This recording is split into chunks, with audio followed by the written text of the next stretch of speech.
Hello, Gérard. How are you? Hello. Thank you for joining me and for accepting this invitation to talk on this segment of Mindful Leaders and Inherited Legacies. Gérard, you are a corporate and international lawyer. You've had years of experience as an executive director, senior vice president, general counsel of large multinational corporations, European and US-based corporations. The last one being Atos, and you've dealt with numerous acquisitions and mergers that actually helped build these corporations. Apart from the corporate part of your career, you're also advisor to the Human Rights Ombudsman in Artsakh. That's correct. You have published 3 books, 2 of which are about Artsakh, about Nagorny Karabakh. From the point of from I think 2014 or 15, you kind of moved or semi-moved to Stepanakert, after which a bit of research, you opened Armatner, this cafe, which is pretty infamous, called Roots. And this journey led you also to be responsible for the inception, the development, the management, and the inauguration of the Francophonie Center, which actually opened only several months ago, officially. So, given your very rich and wealthy career and your life journey, and given that there have been so many changes taking place, both on a corporate level, political level, tell me what have been the factors of your success, both in your professional life and your personal life? On a professional basis, probably some persons which I met during my career. Most of them, actually there are only 2 who have influenced a lot the way I think or the way I behave. On a personal basis, my education, my French-based religious education on a Catholic school. And from a family point of view, the fact that we were very free to make the choice of our education, the way we want to be educated, the way we wanted to go to the university, what to learn. In a certain sense, that gave me more exactly a wide range of choices I did personally, which came up virtually afterwards at the university, and then after the university during my career. So that's the three factors have probably had a strong influence on my career. You also have a psychology background. That's right. And social studies. So I'm going to ask a question that maybe you can address either psychologically or based on your legal background, or just as a simple human being. You have 3 specific values based on the conversations we've had in the past. 3 values that are very strong and adamant in all that you've done. One is... What did you retain? I'll tell you what I retained. One was courage. You have a lot of courage, I find. Your sense of vision is very acute. And apart from that, you're ambitious. So these were 3 values that I noticed that came through. So I'm curious to know for a person who was in Beirut before moving to France, at the age of 16 decides to move to France all by himself, nobody's there with him in terms of family. How does a person acquire these 3 specific values? How were they triggered? Were they acquired? Obviously, you may say they're not innate. These are things that I've acquired. Tell me how a person actually acquires these specific traits. From some outside influences, more specifically during the philosophy classes. The professor I had, philosophy professor, the last year of the school, we had to meet. I was one of the best probably in class, so he created a circle of discussion on what we were going to do in the future, and we had to choose what we decided or we were going to decide to do after the philosophy class. And the question came to me to express the planning of my future. So that's where I said I would begin by the person. The person means studying his psychology, how he behaves. Then the person in a community. Then you have to learn what means sociology, what means political sciences, and then the rules which regulate the person within the community, and then you go to law.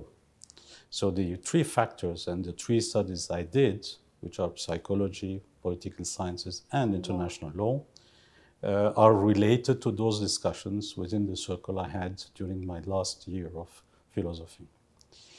It creates a, well, it did not create really, it gave the obligation to have a vision of the future. In other words, the question was, how do you vision your future? What do you want to do in the future?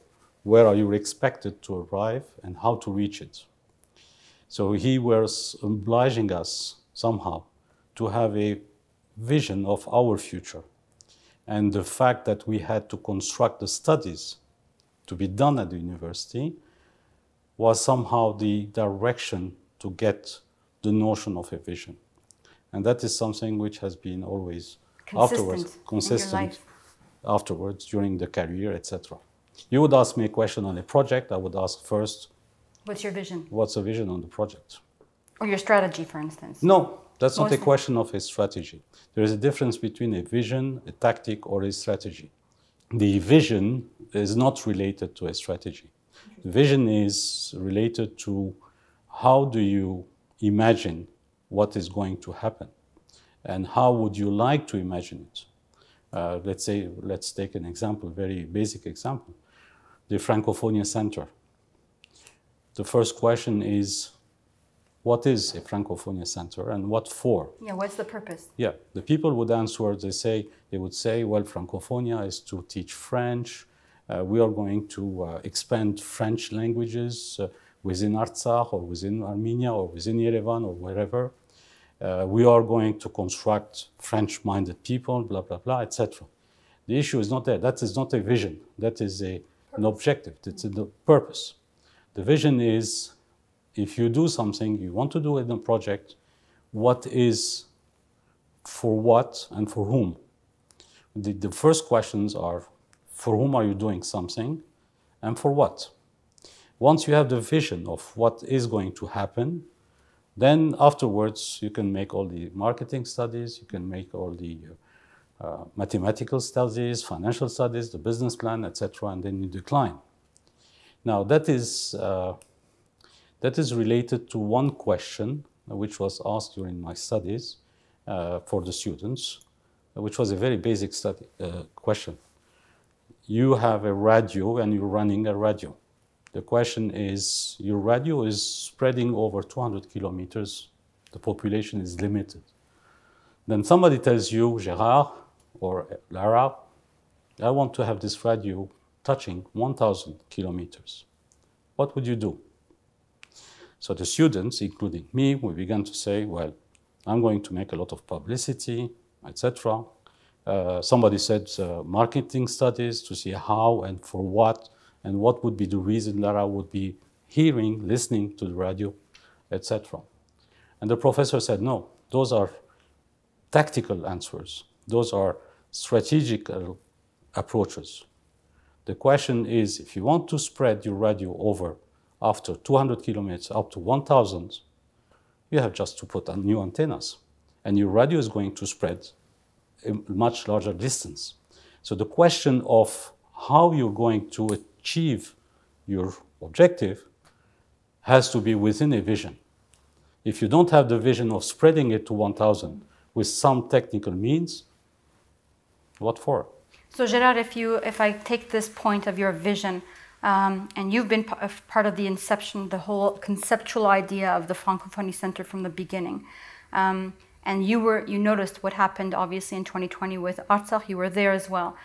Why did you still push? What was the vision for you to continue opening the Center of the Francophonie in Stepanakert? And has the vision changed from before the war and after the war? Yes. obviously.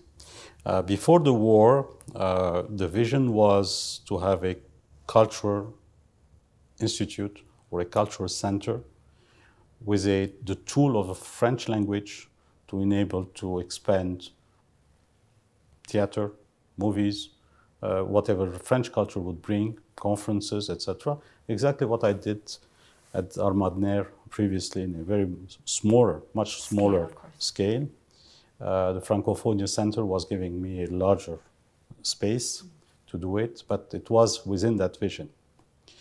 War has changed a lot. The first question which came up after the 44 days of war was, are we going to continue? The answer was obviously yes, you have to. But the question of why do we have to was within the question and the answer. If we have to, the vision has changed, and has changed because of the hope to be given.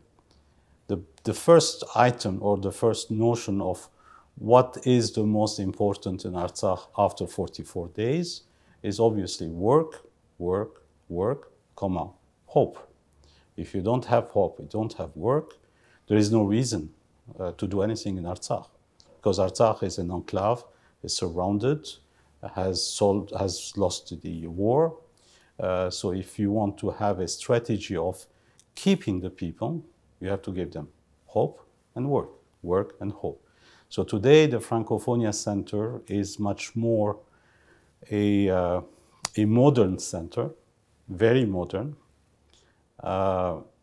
foreign center, run by a foreigner. And that's why it gives an importance in terms of a hope within an environment where you don't find any foreigner anymore, because the foreigners are not easy. They're not coming easily to a war area. They see that there is a commitment, there is a determination to continue, and that creates a nice environment. The best example of what I would give in terms of did I succeed in the new vision is the opening. Mm-hmm. The opening has attracted a lot of people, local people. I'm not speaking about the delegations who came over, etc., blah, blah, blah. But the local people were very happy to have a drink, to see that there are foreigners coming for them, to see a new center opening, to see some modernism in Stepanakert, new colors, new architectures, a nice garden. That all gives the impression of, and I think after the war, hope is the most important item. I'd like to ask you, why did you decide to go to Artsakh and not, let's say, somewhere in Armenia? What was appealing for you to leave France, to go to write your second book, doing the observation and the research in Stepanakert and not, let's say, in Gyumri, for instance? Easy to answer, Lara. That way, the question being asked, the answer is very easy. It's because of one person. I was beginning to work on my second book. The first one was finished after 5 years of research, and I was going to attack the question of Nagorny Karabakh specifically. Then I met somebody very interesting, probably very smart, intelligent, obviously. His name is Artsak. He's the current prime minister in Artsakh. Guergerian. He said, Gérard, if you want to speak about Artsakh, you have to come to Artsakh and to understand the way we think, instead of looking at in the books of how you're going to answer to the fundamental questions. And he was right. He was right because if you want to make a research of 4 years, 5 years to write a book, usually it takes 4 to 5 years to do it seriously, especially within the international law category of matters. Your only sources are those which are surrounding you. So I'm in Paris, I work in Paris, I can have access eventually to US documentation. I don't speak Russian, I don't speak Armenian, I don't read Armenian, I speak Armenian. So my limited sources of research were French, Anglo-Saxon, and that's it. The fact that he suggested me to go in Artsakh and eventually to work with an Artsakh person has broadened the scope, the way they understood the issue, the way they see the issue, which is quite different from the way a French university teacher can learn or can speak about, has certainly created the connection and the importance of being on site. Being on site gives you a different perspective than being abroad to look outside. From abroad, the enclave is small, the enclave is far away, the enclave is probably, you don't even know where it is if you're French. When you're on site, you have a space, you have a reality, you have the persons, and then you begin to speak with the persons. And when you ask a question for the research matters to a certain person who can make the research for you, she or he does it differently than what you get in Europe. For Europe, I didn't have any reason to be helped. Certainly on site in Artsakh, I was helped because of the Russian language, the Armenian language, and the research was done by young students for me. We spent a lot of time to exchange, to understand the meaning of and what was the purpose of some decisions. And today, retrospectively, especially today with the events we're noticing and seeing what's happening, I understand better the historical connection of what has been decided during the beginning of last century and what is going to be eventually decided today. So being on site, looking at the book from inside, has broadened the perspective. That's the reason why I went to Artsakh. I'm going to go to your family history now. Gérard Guergerian, your father, survivor of the genocide when he was 7 years old. He's the youngest of 14 children. He's the only survivor, and somehow manages to escape Adana, which is where he's from, makes it to Aleppo, and then eventually Lebanon. Your mother, Araksi Papazian, from the Papazian family, well known in Istanbul for the engineers who actually helped construct the railway during the Ottoman Empire, also managed to escape in their own way. This family made it to Aleppo. You don't have too much information. A lot of the information you got from your cousins. So we won't go too deep into your family history. However, tell me, you as a person who's done their own psychoanalysis and their psychology, have you ever thought about the sense-making process that you've done about who you are today or who you've become as a person or as a professional and the connection you have with your own family history? Or do you see that kind of a connection? There is certainly a connection. Obviously, there is a connection. Which one? I cannot really say which one. But in case you would eventually think that the person in front of you is reserved, is probably due to the fact that they were also very reserved. On the questions of genocide, of the questions of family, historical events, they were very silent. They didn't really speak about it. There was a natural reserve on those questions, probably due to emotions, probably to whatever.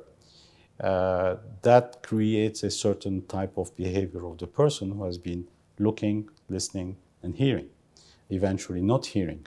And that's the reserve attitude I may have on those questions personally is probably connected. Second, if there is a connection, then there might be one. Those items or those events, which are very painful events for a person, for a child, etc., after the genocide, etc., and the success of what they would have created afterwards alone, gives an example. And then you take the example from it. The fact that my father became a surgeon, very well known in Beirut. He was one of the most important surgeons in Beirut for years. After the French, of course, he learned from the French university. That connection and that difference of situation between poor, orphan, etc., and coming up to become a very important person, gives an example to a person. That might be also a connection. The connection, what, in terms of sense of perseverance that you have in you? Certainly. The sense of, ambition and the courage also, maybe? Ambition, I wouldn't say. Determination, yes. Yes, okay. Determination, the word is much more adapted. Correct, to. Ambition is somehow expressing something different. But determination and the character to stick to a vision and to what has to be done, certainly. Okay, interesting.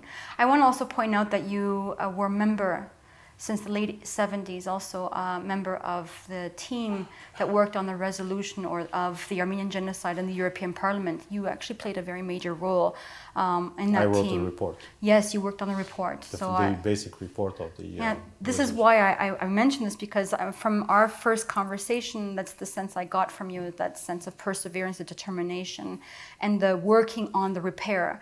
You're not the type of person that will dwell on the past. You are a person that will take the issue and then say, okay, what do we have to do with this issue? And what steps do we have to take to move forward? Is this how you deal with everything in life? Always. Yeah. Definitely. Is that what you teach also your kids, your children? You have 3 children, you have several grandchildren. What are the lessons that you try to give them? Personally, I didn't try to teach. Didn't force to teach, even to tell them what they have to do. They are free. They have been always free. The example and the indice of what has to be done, they have to watch it, and they have to structure their own philosophy according to it. So I didn't push them to be Armenians. I didn't force them to be Armenians. But from time to time, I used to take them to Armenian circles just to hear that there is another language, eventually to a cultural center to learn music, but I didn't force them. So it's much more by an abstract way of give them the possibility of looking what exists in terms of Armenian culture. That was my teaching technique. Well, they also observed their father in the evenings, always working on Armenian causes or Armenian issues. No, they didn't see me. Oh, they didn't see out. Okay. I was always out. Okay. I used to come very late in the evening.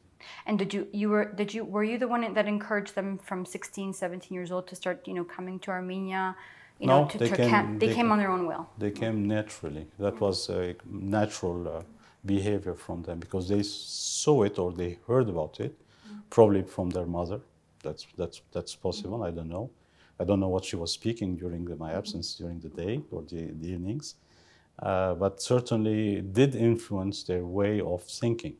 But of course, they were in cultural centers where Armenian was taught, and they had some indirect lessons.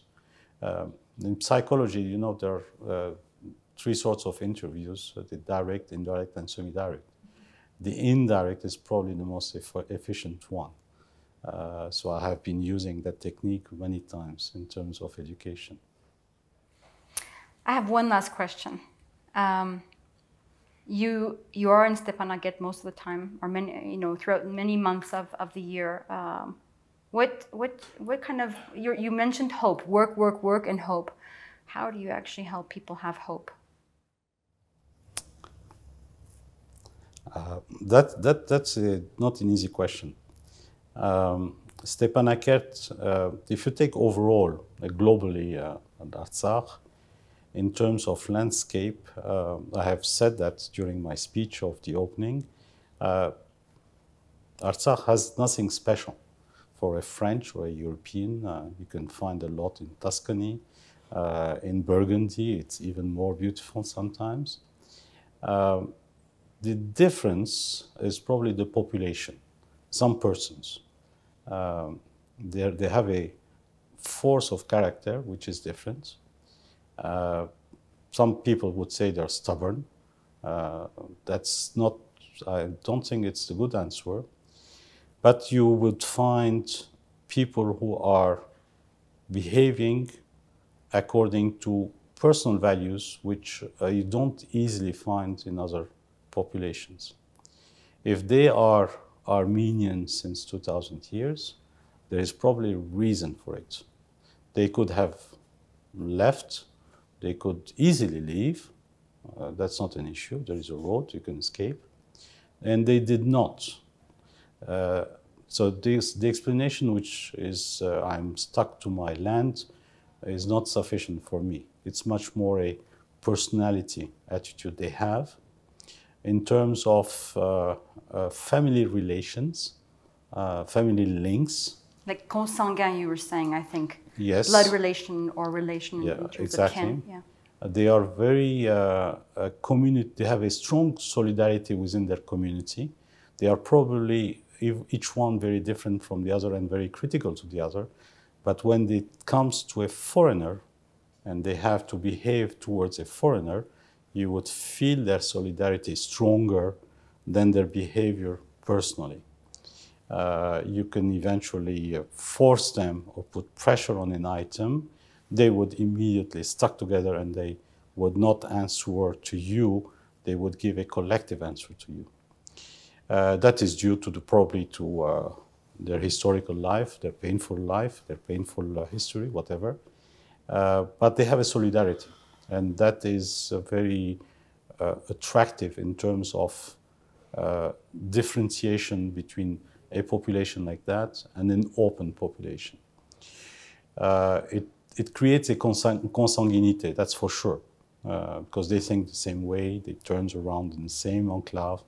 They're not easily open to abroad, to foreign ideas. They used to say, here it's different. When you try to help them and say, why don't you do it this way? They would answer, this is different, here it's different. People do not like it.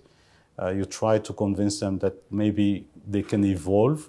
They would say, no, we are not due to evolve, etc. That is a character. That is a character of defense. They have to defend themselves. They had to defend. They have been invaded. They are always in a very painful and troubled situation. So the population, the persons, in terms of their values and their strengths, is probably the most attractive point which I have noticed in Artsakh. That is certainly not the landscape. The landscape is, of course, very beautiful. The mountains are very beautiful. The snow is very beautiful. That's not the issue. I don't see why Artsakh and not Tuscany, why Artsakh and not Burgundy, or not Artsakh and Germany.